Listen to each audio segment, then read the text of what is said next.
La question du jour, comment se forment les prix sur un marché?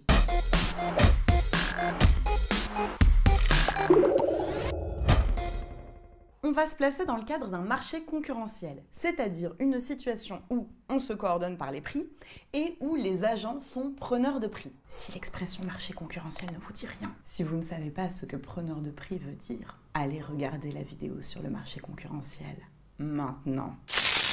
On a vu que le prix était un mécanisme de coordination entre les agents. Il existe un prix magique, le prix d'équilibre, qui permet la rencontre entre l'offre et la demande et qui va donc mettre tout le monde d'accord. C'est ça qu'on va voir aujourd'hui et vous allez pouvoir construire votre premier schéma d'économie. On va commencer par construire la demande, mais avant, je voudrais juste vous faire un petit préambule. Les êtres humains sont des créatures pleines de désirs et chacun d'entre nous a une envie folle et illimitée de Scooby-Doo, de Roudoudou, de Chihuahua et de Labrador, de framboise et de myrtille, de voitures de course et de piano à queue, de montagne à la mer, de mer à la montagne et de temps pour regarder les étoiles. Mais nous avons tous une limite, une contrainte. Vous n'avez pas tout l'argent du monde, vous n'avez pas tout le temps du monde et donc vous allez devoir faire des choix. Vous avez donc appris que l'économie était la science des choix rationnels dans un univers de rareté. Est-ce que ça va pour vous, Gino? Permettez-moi, moi, personnellement, le désir illimité des pianos à queue, non. J'avoue qu'après 2 ou 3, je cale, comme on dit. Mais si je vous donne 10 pianos à queue de plus, ça va pas vous déranger? C'est vrai, je les revends ou je les mets au placard. Voilà. Vous dites, on a tous envie de plus, mais on n'a pas tous envie de plus de la même chose. Moi, j'ai pas une envie illimitée de Roudoudou. J'aime pas trop. Bien sûr, chacun a ses préférences. Vous, votre truc, c'est pas les Roudoudou. C'est plutôt les nougats sperlari. Sperlari, c'est pour la vie. Très bien, mais même si votre désir est singulier, vous avez, comme tout le monde, des désirs illimités et une contrainte. Vous allez devoir faire des choix. Donc la demande, ça va représenter mes choix. Voilà, ça va représenter vos choix en fonction de vos préférences et de votre contrainte budgétaire. Votre demande de Roudoudou, elle va dépendre de vos préférences, de votre amour du Roudoudou et de l'argent dont vous disposez et ce que vous pouvez acheter avec. C'est-à-dire le prix du Roudoudou, mais aussi le prix des autres biens. Ok, vous voulez dire que si les nougats sperlari que j'adore, c'est cher, alors que les Roudoudou, j'aime pas trop, mais c'est pas cher, peut-être si je suis pauvre, j'achète parfois les Roudoudou et pas les nougats sperlari. Exactement.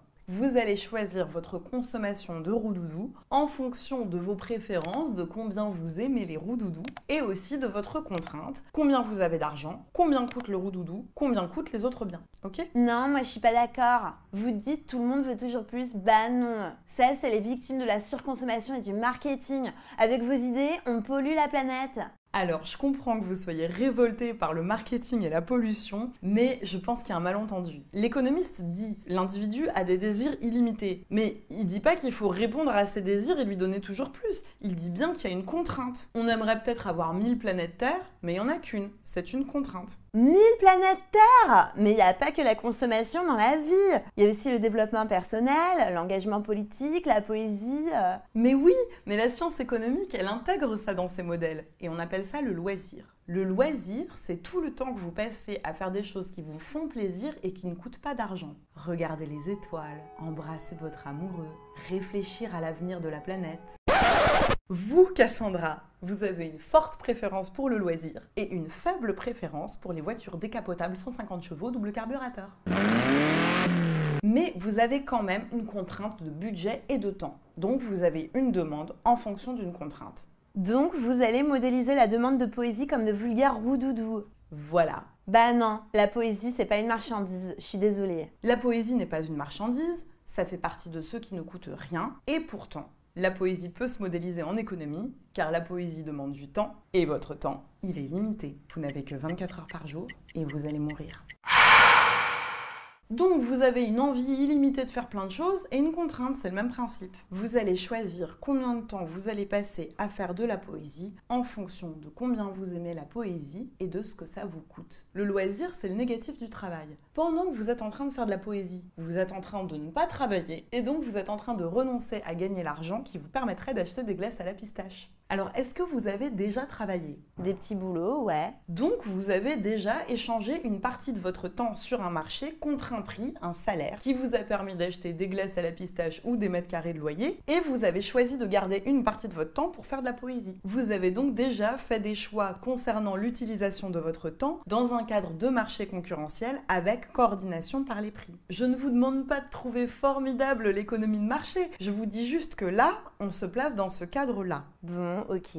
Entrons dans le vif du sujet, les plans de demande. Pour chaque bien, les Scooby-Doo, les Roudoudou, les Chihuahuas, les pianos à queue, chacun d'entre nous sait combien il voudrait en acheter pour chaque prix imaginaire. Prenons le marché du goulash. Je vais vous révéler maintenant mon plan de demande personnel de goulash, qui dépend de mon amour du goulash et de ma contrainte. Si le goulash est très cher, 150 schmilblick les 100 grammes, j'en achète quand même 30 grammes, juste pour sentir son fumet en manger une petite bouchée. Ça me rappelle ma grand-mère. Si le prix tombe à 100 schmilblick les 100 grammes, génial, j'en achète 180 grammes. Bah oui, mon pouvoir d'achat augmente quand le prix baisse, je peux en avoir plus. Ça s'appelle effet revenu, mais vous n'êtes pas obligé de le retenir. Et puis, par rapport au saumon fumé, à la côte de porc et au bœuf carotte qui sont restés au même prix, ça devient beaucoup plus avantageux de manger du goulash. Ça s'appelle effet substitution, mais vous n'êtes pas obligé de le retenir. Plus le prix du goulash va baisser, plus je vais pouvoir acheter de goulash et me régaler. Pour 50 schmilblick, j'en achèterai 330 grammes. Et pour 10 schmilblick, carrément 450 grammes. Et voici, sous vos yeux ébobis, mon plan de demande personnel de goulash, qui dit, en fonction de chaque prix imaginaire du goulash, ce que je voudrais en acheter potentiellement comme quantité. C'est un plan de demande toutes choses égales par ailleurs. Ça veut dire que mes goûts ne changent pas, le prix des autres biens ne change pas, la structure de marché ne change pas. Mon plan de demande, il est personnel. Vous n'avez pas le même goût du goulash et vous n'avez pas la même contrainte, donc vous avez forcément des plans de demande différents. Einstein. Hein? Si le goulash est à 150 schmilblick les 100 grammes, vous en achetez combien, compte tenu de vos préférences et de votre contrainte? Mes préférences? J'ai jamais mangé de goulash. Impossible! C'est un modèle, une fiction. L'information est parfaite, vous connaissez tout, vous avez tout goûté, même les brochettes de scorpion grillées. Alors, 150 schmilblick, vous en achetez combien? 20 grammes. Ok, et pour un prix de 100 schmilblick? Et 120 grammes. Allez, maintenant c'est 50 schmilblick seulement, alors allons-y pour le goulash. 220 grammes. Et pour le prix inespéré de 10 schmilblick les 100 grammes, J'en prends 300 grammes.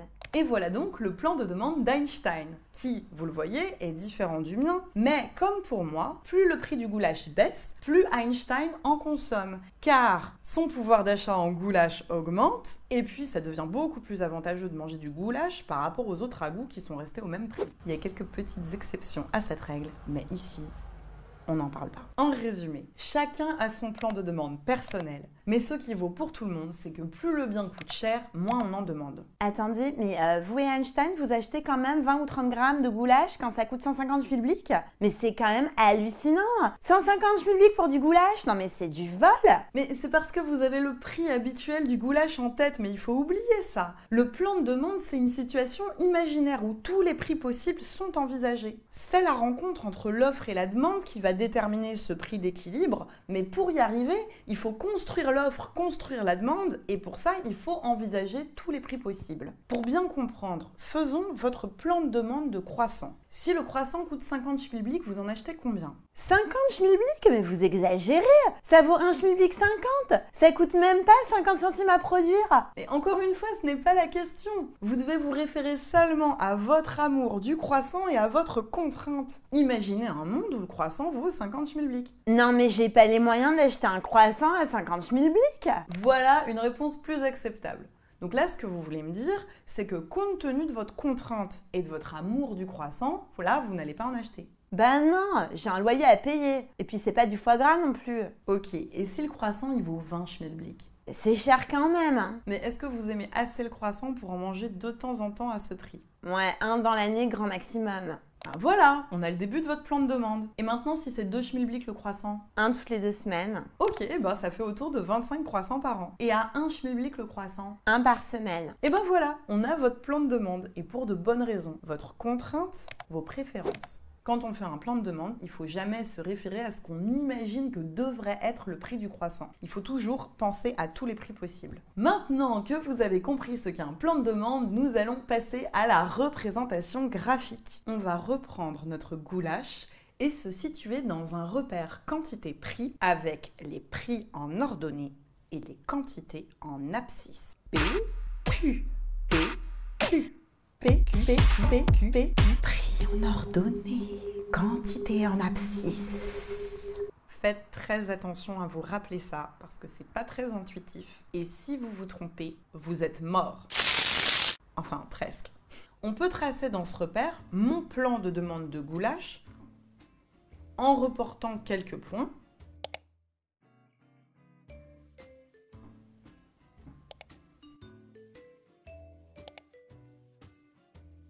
Et en les reliant. Même chose pour Einstein.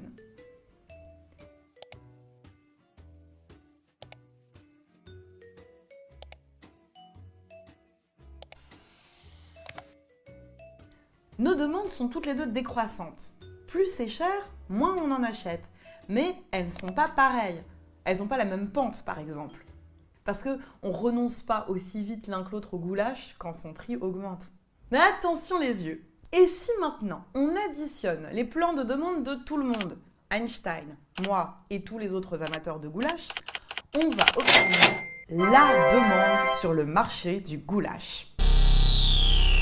Cette demande, elle est décroissante parce que, à mesure que le prix diminue, non seulement chacun d'entre nous achète de plus en plus de goulash, mais de surcroît, il y a de plus en plus d'individus qui entrent sur le marché du goulash. Mais comment ça, des individus entrent sur le marché?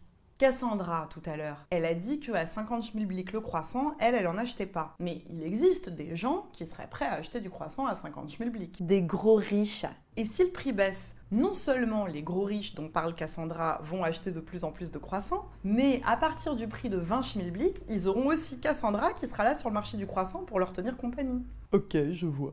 Ce que vous devez retenir, c'est que la demande, c'est l'agrégation des plans de demande individuels qui donnent les quantités demandées en fonction des prix. La demande, elle est décroissante, c'est ce qu'on appelle la loi de la demande. Voyons maintenant ce qui se passe du côté de l'offre. C'est exactement symétrique. Les offreurs de goulash vont produire plus ou moins de goulash en fonction du prix auquel ils peuvent vendre. Ils vont donc avoir un plan d'offre qui va donner la quantité offerte en fonction du prix. Si le goulash se vend très cher, ça vaut le coup d'en produire beaucoup. Mais au contraire, si le goulash se vend à un prix faible, ça vaut moins le coup d'en produire. On peut tracer de la même manière les différents plans d'offres dans le même repère, les agréger. Ça va nous donner l'offre sur le marché. Cette offre est croissante, c'est la loi de l'offre.